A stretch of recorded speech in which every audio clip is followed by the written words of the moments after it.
Master Jet ask ko po, possible po bang hindi makasama ang region namin sa PBB 2022? Yun po kasi ang sabi ng HR namin. Salamat po. Sa atin na lang po sana itong message ko po. Actually, hindi na po pwedeng sa atin lang to. Kasi baka yung iba dyan ay nagtataka at nababahala na baka hindi sila kasama. Ngayon, wala pa tayo nababasa na opisyal na talagang pahayag na nagsasabi na eligible yung DepEd. No? Kung hindi pa eligible yung DepEd, so wala pa muna tayong aasahan na PBB. If ever man na maging eligible yung DepEd as an agency para sa isang performance-based bonus 2022, lahat ng mga empleyado ng DepEd ay eligible din sa PBB na yan. Maliban na lamang doon sa mga hindi nag-comply sa mga basic na requirements katulad na lamang ng SALN o kaya ay yun pong performance rating. Ngayon, kung ang inyo pong rehiyon ay hindi nakasubmit siguro ng mga requirements na hindi naman siya related doon sa scoring ng criteria.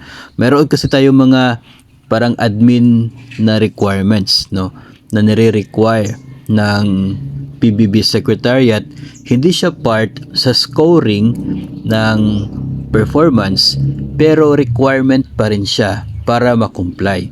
Ngayon kung hindi nag-comply yung isang rehiyon, isang departamento o bahagi ng DepEd, hindi po siya nag-comply, pwedeng mayroon itong epekto sa score ni DepEd. Kung yung non-compliance ang sanhi kung bakit mababa ang score ni DepEd sa isang criteria, then the persons na siya pong responsible doon sa hindi pag-comply, sila yung excluded from the PBB. Sila yung hindi mabibigyan. Pero yung mga teachers na hindi naman trabaho yung mag-submit sa requirements na yon, mabibigyan pa rin.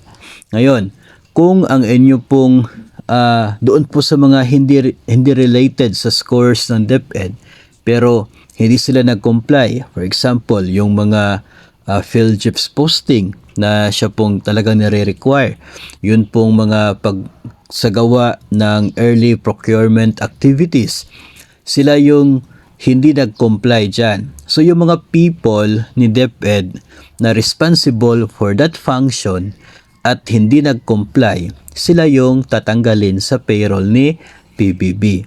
Hindi po kasali sa matatanggal yung mga teachers, no? Dahil hindi naman po yung trabaho nila. So ganun po yung patakaran dito sa PBB. Ngayon, if ever maging eligible sa DepEd tapos yung buong rehiyon ninyo ay hindi nag-submit ng listahan ng mga eligible personnel, edi natural kayong lahat walang PBB. Paano yung pagbabasihan ng DBM sa pondo para sa rehiyon ninyo kung hindi nag-submit ng listahan ng eligible personnel? So hindi makikita kung magkano yung dapat na pondo, so walang ibibigay na pondo. So siguro pag yun ang ginawa, yun ang hindi ginawa, then kayong lahat walang PBB. Pero doon sa ibang criteria na iilang tao lang yung hindi po nagsagawa, hindi nag-comply, sila lang yung walang PBB. So wag po kayong mag-alala, no? Dahil sa ngayon hindi pa naman po natin nakikita na talagang eligible na si DepEd, no? Yun pong listahan ng eligible personnel, sinasubmit lamang po yun once na eligible na yung agency, no? Siguro kung yung tinutukoy ng HR ninyo ay doon sa mga admin na mga requirements na hindi na comply, so yung mga people behind doon sa non-compliance, sila rin yung people na tatanggalin mula sa PBB. Yun po ang order, no? Yun po ang nasa laman ng guidelines nito pong ating PBB 2022.